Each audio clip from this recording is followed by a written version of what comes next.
Sam often felt quiet, like his voice was smaller than everyone else's.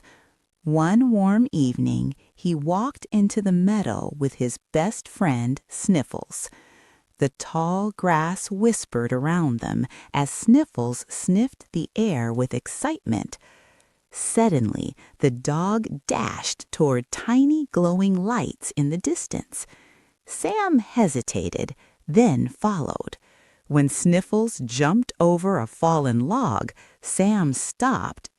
Taking a deep breath, he climbed over. At the top of the hill, the world opened wide before him.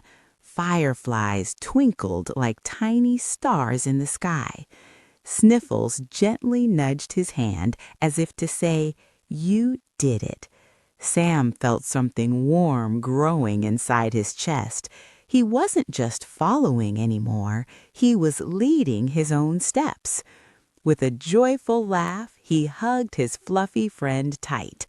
As the sky turned soft and pink, Sam realized something important.